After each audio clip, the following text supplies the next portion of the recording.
Kitabul Ilmi, pembahasan tentang masalah ilmu. Bab Fadlul Ilmi ilman wa ta'liman lillah. Bab keutamaan menuntut ilmu, baik dalam hal mempelajarinya maupun mengajarkannya kepada orang lain dengan niat karena Allah Ta'ala. Nah, Imam An-Nawawi mendasarkan babko kepada beberapa potongan ayat. Kita baca dahulu. A'udzu billahi minasyaitonir rajim. Bismillahirrahmanirrahim.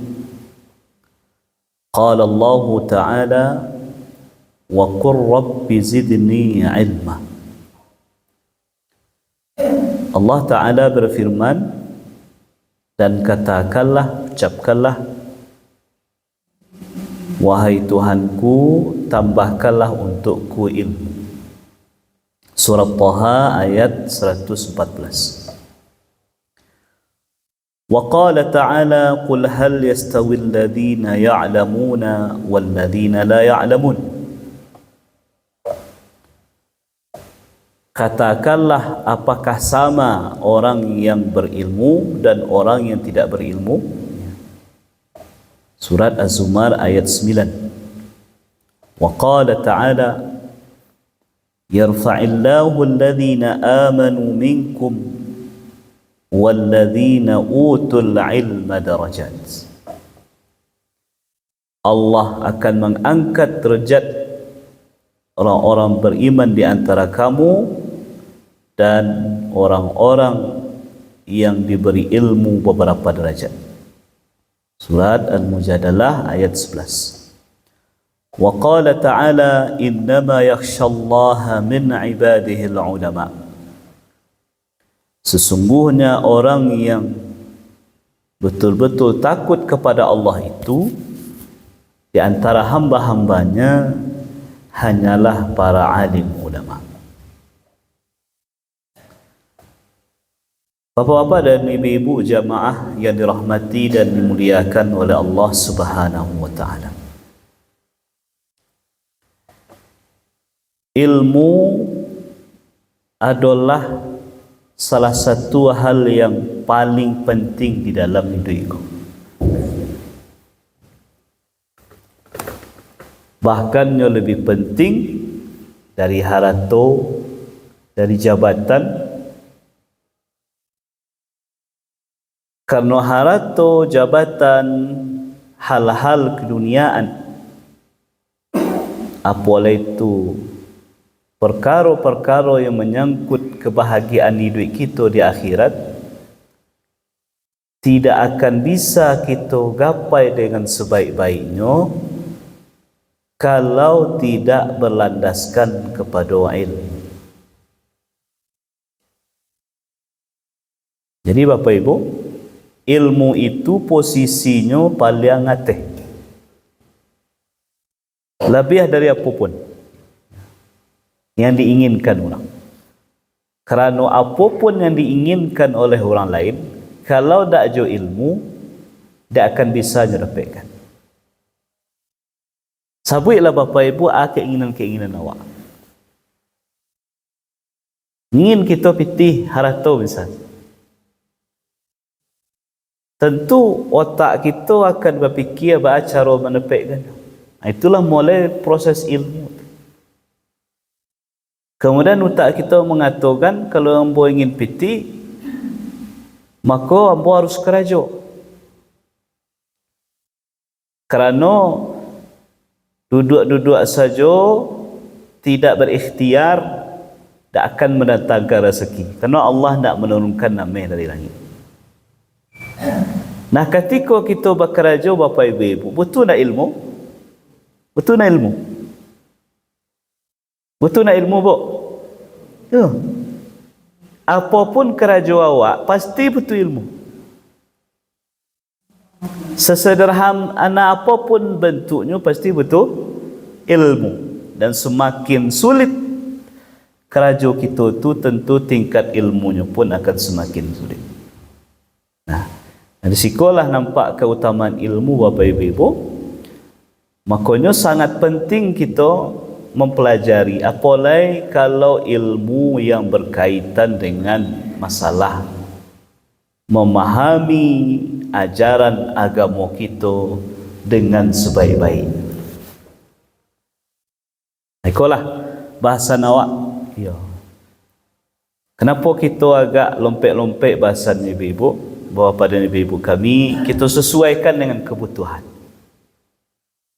Nah, kalau lanjut berurutan, kadang bahasan itu tidak selalu dekat dengan kehidupan awak. Misalnya contoh kitab jihad, masalah jihad.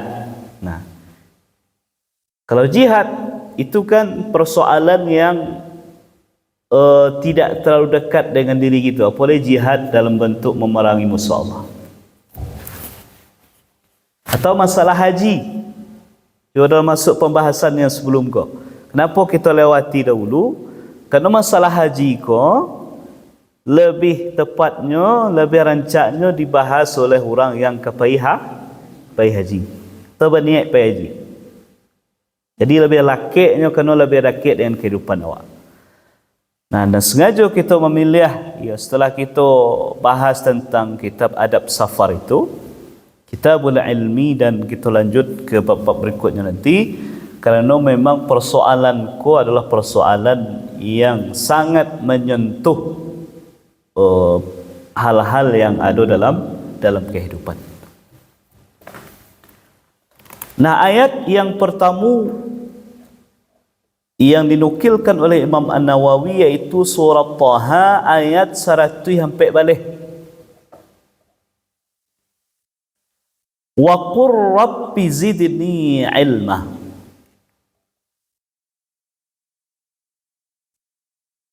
Dan katakanlah, ucapkanlah dan berdoalah, Rabbi zidni ilma. Ya Allah, tambahkanlah untukku ilmu.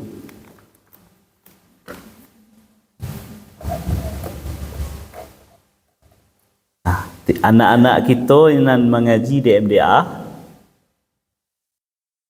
ketikanya DDS, didikan subuh.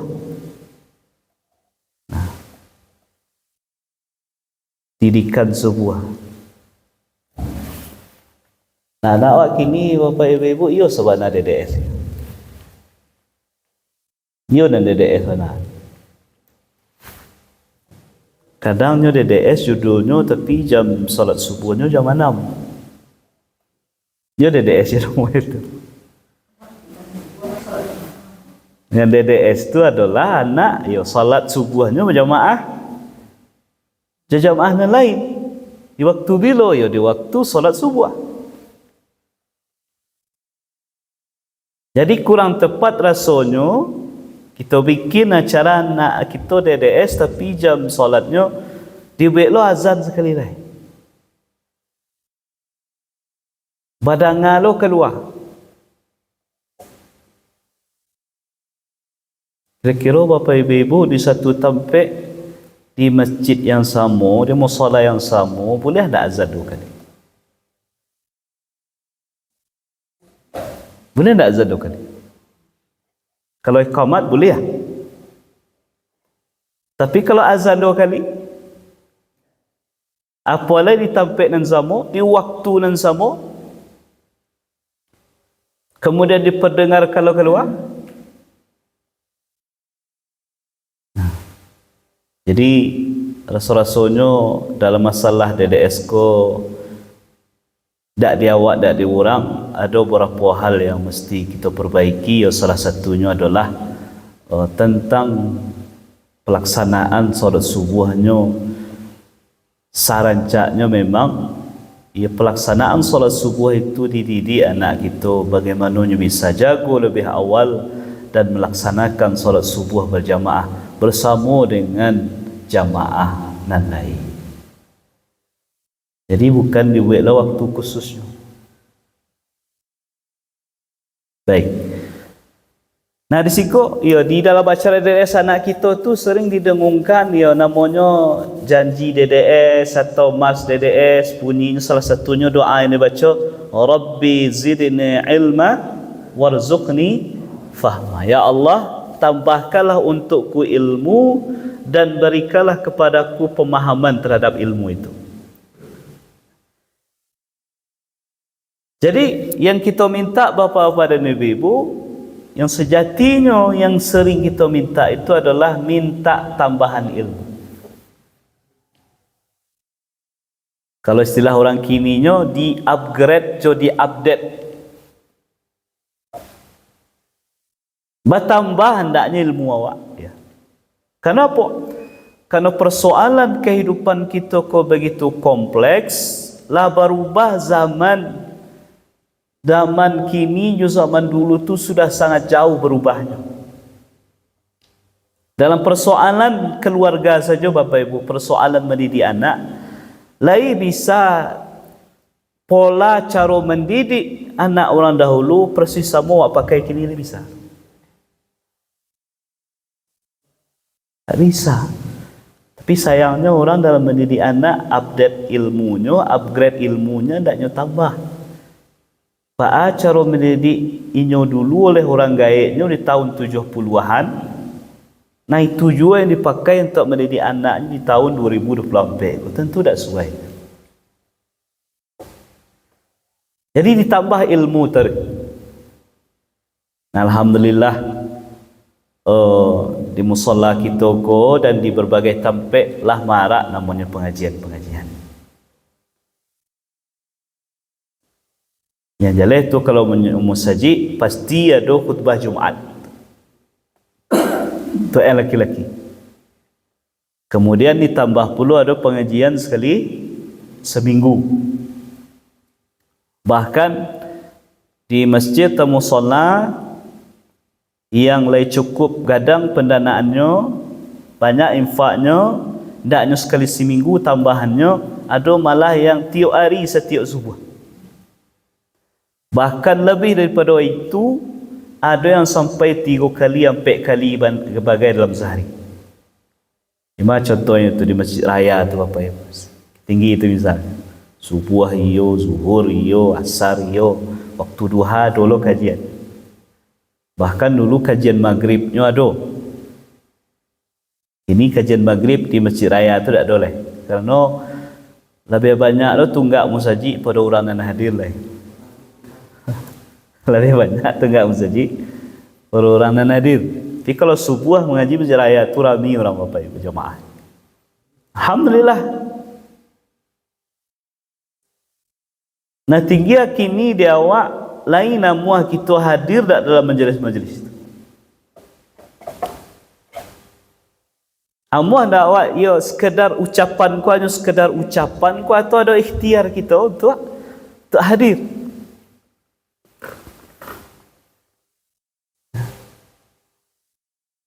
Kira Bapak Ibu di surau awak ku lain tak berkembang dan hadir dalam hal pengajian. Artinya jamaah le ko tambah banyak dan hadir ko atau tambah kurang. Itu patut kita evaluasi. Kira-kira penyebabnya ko. Nah, apakah ustaz no ndak pandai mengaji ko? Atau faktor-faktor lain ko atau apa? Mesti ada evaluasi dia awak kita renungkan bakok di tempat lain orang hari ke hari bertambah ramai pengajiannya kok dia awak misalnya bertambah indah malah berkurang. Apalah kira-kira penyebab? Kemudian bertanya Allah Bapak Ibu, kok tak ada lah kita dan hadir kok kini. Ibu nadir ko tak ada lah, bapak nadir ko tak ada lah. Jangan kami isi-isi ko.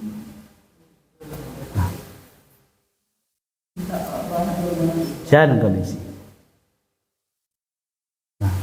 Awak tak cukup hanya mengeluh saja, ya tawah kurau ustaz tak kaman, tak. Kita tak mengeluhkan apa yang terjadi. Yang kita penting fikirkan, kita evaluasi, bahkan mungkin bisa diajak musyawarah masyarakat, minta masukan-masukan anan kira-kira patut diperbaiki dalam hal kajian ilmu awak aku. Apakah polanya kah, atau caranya kah, atau apapun.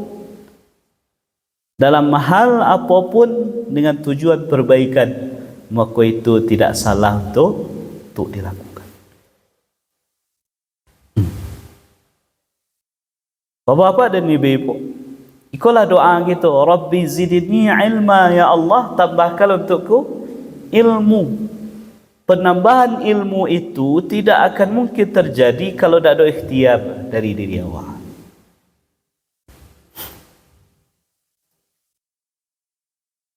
Kemudian ayat yang selanjutnya dalam surat Az-Zumar ayat 9, Qul hal yastawi alladhina ya'lamuna walladhina la ya'lamun. Katakanlah, apakah sama orang yang berilmu atau orang yang mengetahui itu dan orang yang tidak berilmu, orang yang tidak mengetahui?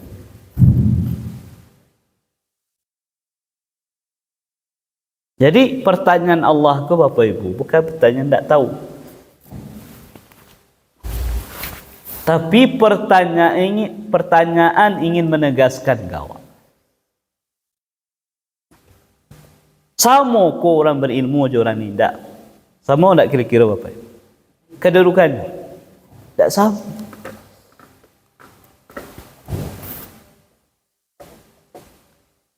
Baru bisa dikatakan sama saja orang berilmu juga tidak.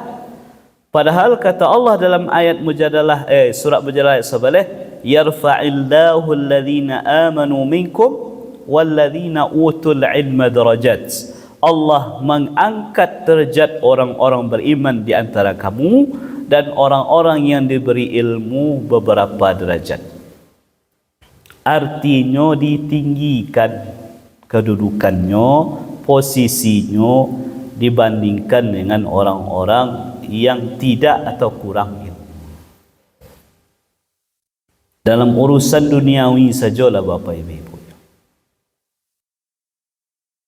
Semakin tinggi ilmu yang dimiliki oleh sebuah bangsa, maka akan semakin tinggi kedudukannya dibandingkan dengan bangsa-bangsa yang lain.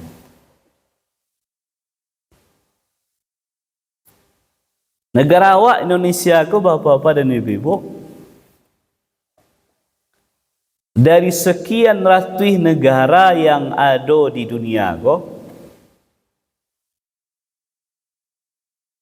kedudukan tentang masalah ilmu kita berada di nomor 100 sekian.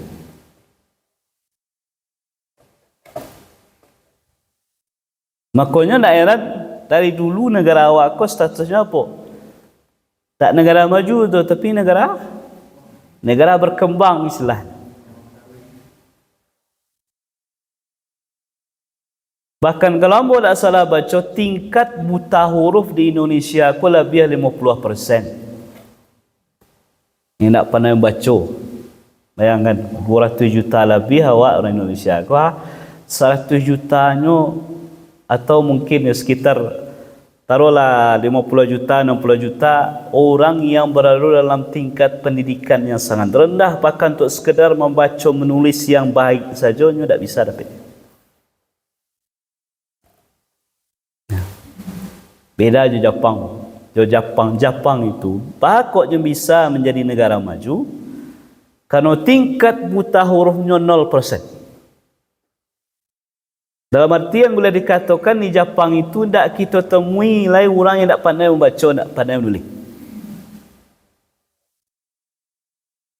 Jawab Bapak Ibu, tak usahlah jauh-jauh di Tobo Ladang. Masih ada tak orang tak pandai baca? Ada tak orang tak pandai baca? Tobo Ladang kok? Atau kalau terlalu ketek Tobo Ladang kok pakai Senayan lah. Di pakai Senayan kok ada tak orang tak pandai baca? Kalau mau baca pitih tahu je bu. Aku pitih 10.000, aku 20.000. Tapi disuruh buka buku, tolong baca lancar kau Pak. Tak bisa, masih ada tak Ramadan itu? Mbak yakin masih ada. Nah, jadi berbeda. Jadi salah satu yang harusnya membuat kita semakin motivasi taruh hadir dalam majelis-majelis ilmu ke Bapak Ibu, dengan bertambahnya ilmu awak, bertambah pula kemuliaan diri kita. Dengan bertambahnya ilmu kita, bertambah pula tinggi kedudukan awak di hadapan Allah. Karena itu janji Allah sendiri, Allah mengangkat derajat pertama orang beriman. Alhamdulillah awak beriman bah. Walaupun tugas menyempurnakan iman kita taruh balanya. Kemudian utul ilma, dia geh ilmu tu yo orang yang nama bara ditinggikan derajatnya. Kalau kecil orang awak didahulukan selangkah di tinggian, sarantiang ko dak sarantiang lain dah. Makanya kita istiqomahkan menuntut ilmu. Kalau kecil Imam Ahmad Bapak Ibu, kola level Imam Ahmad lah jadi imam beliau. Tapi nampak je dia orang beliau menenteng buku, menenteng pena, pergi ke majelis-majelis ilmu. Ditanyalah oleh orang saat itu, hai imam, mengapa engkau pergi ke majelis-majelis ilmu itu, padahal engkau lah jadi imam kami. Kecil Imam Ahmad, ma'al mihbarah ilal maqbarah,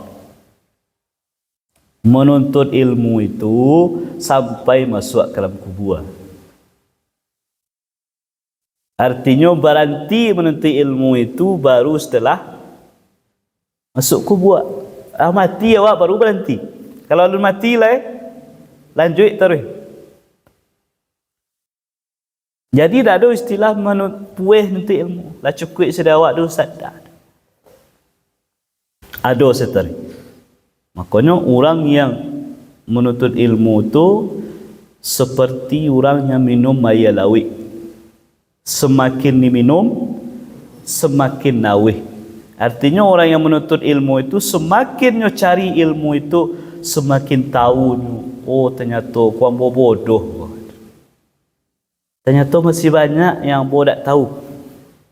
Tapi orang yang nak nama menuntut ilmu, nyo merasa satu hal lah nyo ketahui, sehingga tidak ada lagi motivasi untuk mencari ilmu. Kemudian firman Allah Ta'ala, wa qala ta'ala innama yakhshallaha min ibadihi al-ulama. Sesungguhnya yang paling takut kepada Allah di antara para hamba-hambanya itu adalah para alim ulama. Semakin dalam ilmu seseorang terhadap agamanya, dan yang menuntut ilmu bukan sekadar untuk mengisi kepalanya, tapi betul-betul libatkan hatinya dalam menuntut ilmu itu penuh keikhlasan dan ingin mengamalkan ayat yang ketahui, maka akan semakin tinggi rasa takutnya kepada Allah. Semakin rendah pengetahuan seseorang tentang Allah, maka rasa takutnya kepada Allah akan semakin kecil, yang menyebabkannya akan begitu mudah melalaikan bahkan meninggalkan ibadah-ibadah perintah-perintah Allah Subhanahu wa taala. Bapak-bapak dan ibu-ibu jamaah yang dirahmati dan dimuliakan oleh Allah Subhanahu wa taala. Ilmu itu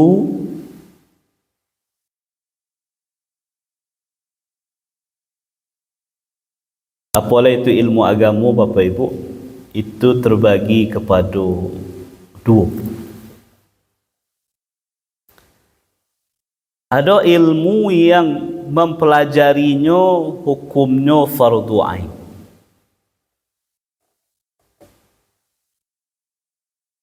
Atau fardu ain kewajiban pribadi-pribadi.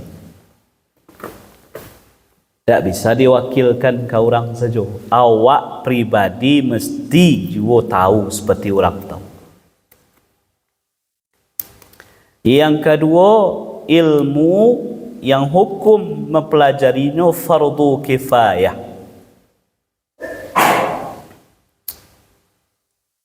Wajibnya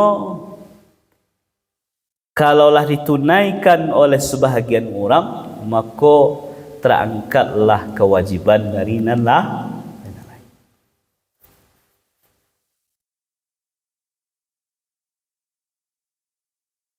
Nah, cara menentukannya ma yang fardu ain, ma yang fardu kifayah. Ia dicari status ibadah yang kita lakukan itu hukumnya. Kalau ibadah yang kita lakukan itu hukumnya adalah fardu ain, maka kewajiban mengilmui tentang ibadah itu kewajibannya juga fardu ain, kewajiban pribadi. Carilah contoh Bapak Ibu ibadah pribadi. Mulai dari bersuci, mulai dari berwudu, mulai dari solat sampai puasa. Itu ibadah bisa diwakilkan orang tak? Berwudu awak, lebih bisa diwakilkan. Nak, ibu kecian kan nak ibu, dia ibu ke berdua ke surau kau. Di hari dingin kau nak taluk dia mak berwudu, kau salah wudu. Ibu menumpang saja wudu kau, lebih bisa. Kan tak bisa tak? Karena kewajibannya kewajiban aini, pribadi masing-masing orang. Makanya setiap orang yang terlibat dalam ibadah itu sadonyo mesti tahu cara ibadah itu masing-masing. Kalau nyo ndak pelajari berdosa nyo. Makanya mempelajari bagaimana cara bersuci yang benar, mempelajari bagaimana berwudu yang benar, mempelajari bagaimana beribadah yang benar, mempelajari bagaimana cara baca Quran yang betul, zikir doa yang betul. Itu kewajiban pribadi. Jadi memang dalam pengajian-pengajian itu yang didahulukan memang adalah hal yang pokok-pokok dahulu. Pelajari rukun iman, rukun Islam. Pokoknya suatu hal yang berstatus hukumnya wajib pribadi. Masing-masing Muslim wajib tahu tentang ilmu itu. Itu yang didahulukan. Nah, itu yang kita terus dorong kadang jamaah Bapak Ibu. Jangan malu-malu misalnya dalam hal pengajiannya butuh praktek, jangan malu-malu untuk mempraktekkan. Kalau seandainya ustaz kita atau guru awak yang mengajarkan meminta kita mempraktekkan. Tujuannya adalah kok seandainya terdapat kekeliruan dalam ibadah itu yang selama kita lakukan, diperbaikilah dalam majlis itu. Tapi kalau awak misalnya tak amuah mempraktekkan, kemudian pengajian itu hanya sekedar teori saja, maka khawatirnya awak lain menuntut ilmu, tapi secara praktek ibadahnya alun diperbaiki dengan sebaik-baiknya. Berarti belum tercapai tujuan majlis ilmu itu dengan sempurna.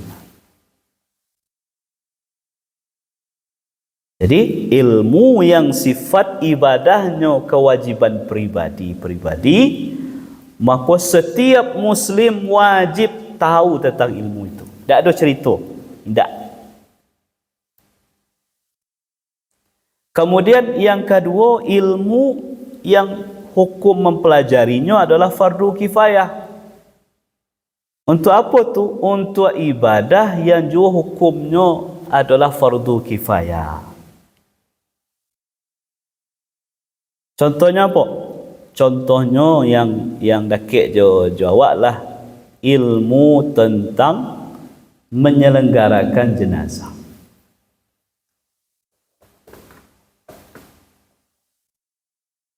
Artinya di tubuh ladang tu misalnya Bapak Ibu, kok seorang orang senalai tahu tentang fardu kifayah menyelenggarakan jenazah itu, cukup tak?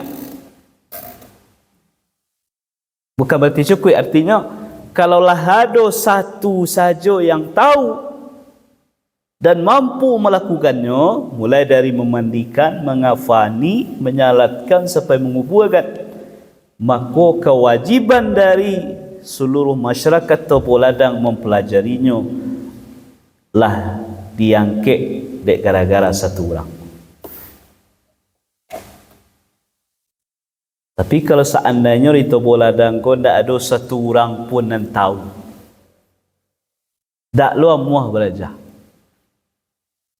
sehingga memandikan jenazah asal-asalan Z, mengafani jenazah asalan-asalan Z, solat jenazah diimami oleh orang yang tidak faham, menguburkan asal-asalan saja, maka seluruh masyarakat yang ada di Topo Ladang misalnya, kalau tidak mempelajari itu walaupun satu orang, seluruhnya berdosa.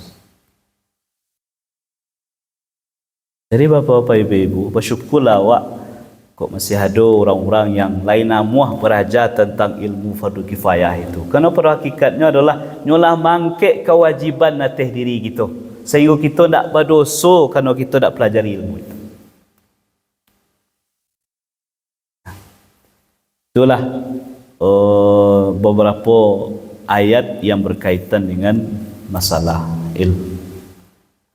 Sebelum nanti kita lebih dalami dengan hal-hal yang berkaitan dengan hadis-hadis yang bersangkut paut dengan masalah menuntut ilmu.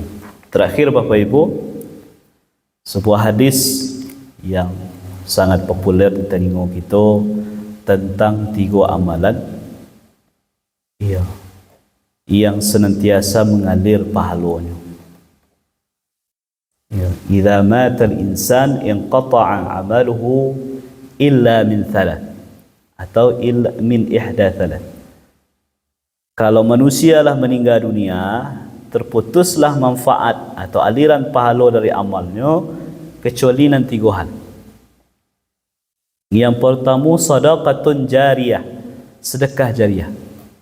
Sedekah jariah maksud di situ adalah aset-aset wakaf. Jadi sedekah yang paling tinggi tingkatan itu bapak-bapak ibu-ibu, kalau bisa awak punya segitik banyaknya, iaitu wakaf. Wakaf apa pun, wakaf tanah kah, wakaf bangunan kah, wakaf benda-benda kah, wakaf Quran kah, minimal ada di awak di antara sekian bentuk wakaf tu punya. Kenapa? Karena selagi barang wakaf itu masih dimanfaatkan, masih bermanfaat untuk orang sekitar, maka mengalir pahala taruh kepada orang yang berwakaf.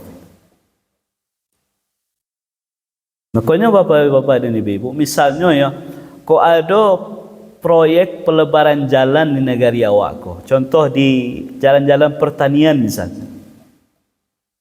Nah, salah satu kendala kadang dalam pembangunan itu kan kendala pembebasan lahan. Pembebasan lahan. Karena memang mengorbankan tanah itu, apalagi dengan nilai tanah yang tak murah ini, lumayan mahal, itu tidak seluruh orang ringan untuk melapih. Oleh tanah itu di tempat yang strategis.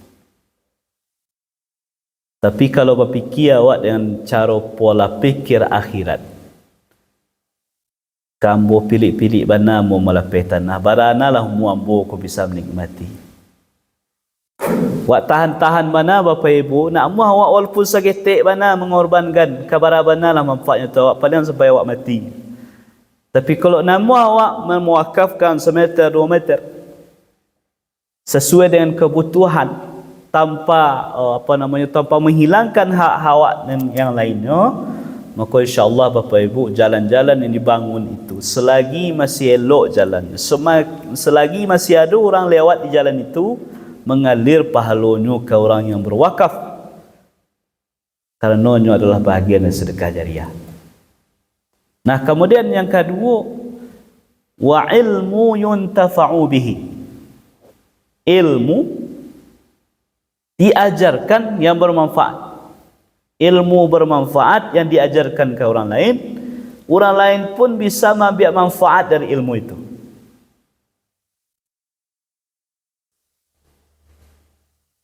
Ilmu apa saja Bapak Ibu?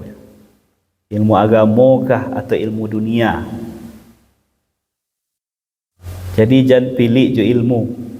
Ibu-ibu nana hebat memasak, jangan pilih bagi ilmu hebat masak tu ke orang. Ajarkan. Kerana kok bermanfaat di orang yang ibu ajarkan tadi, ilmu memasak tadi, masak rendang, masak kalio, masak segala macam lah. Manfaat dia, minimal manfaat untuk keluarganya. Taruhnya manfaatkan. Mati ibu nanti mengalir jauh pahala tadi. Nah. Jadi kalau bisa Bapak Ibu, apapun ilmu yang awak miliki dalam bidang apapun, kalau bisa ada peran awak mengajarkan ilmu tu ke orang. Asalkan ilmu bermanfaat, ilmu yang tidak melanggar syariat Allah. Jadi menjadi tabungan akhirat. Buat tadi punya wakaf, mengalir pahalanya taruh, punya pula ilmu yang diajarkan bermanfaat untuk orang lain. Kemudian yang terakhir, wa waladun salihun yad'u lahu, anak yang soleh yang sentiasa mendoakan.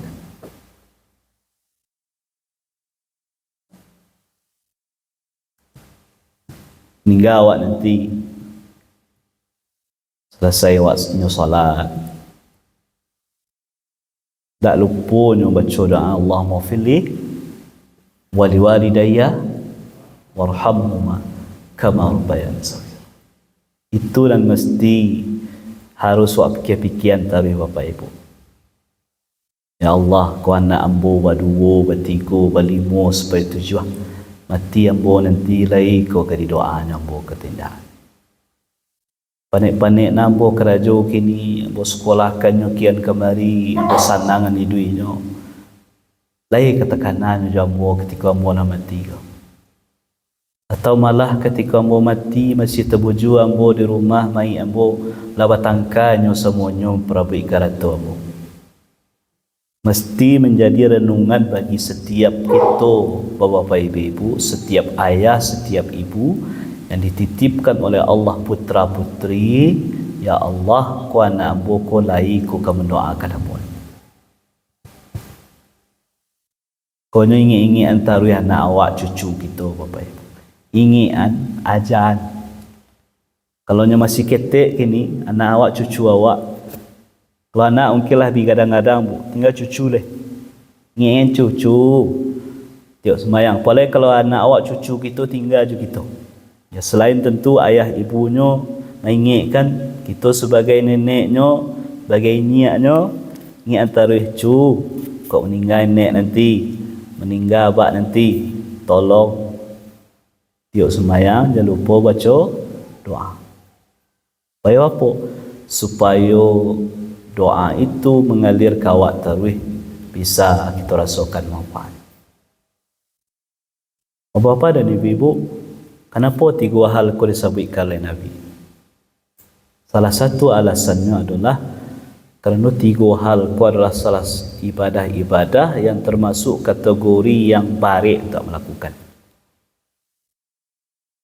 Bahkannya butuh waktu yang tak segetik. Mewakafkan aset awak itu bukan hal yang ringan. Makanya tadi kita sampaikan tak banyak orang yang nak wakaf tanah, wakaf iko, wakaf itu.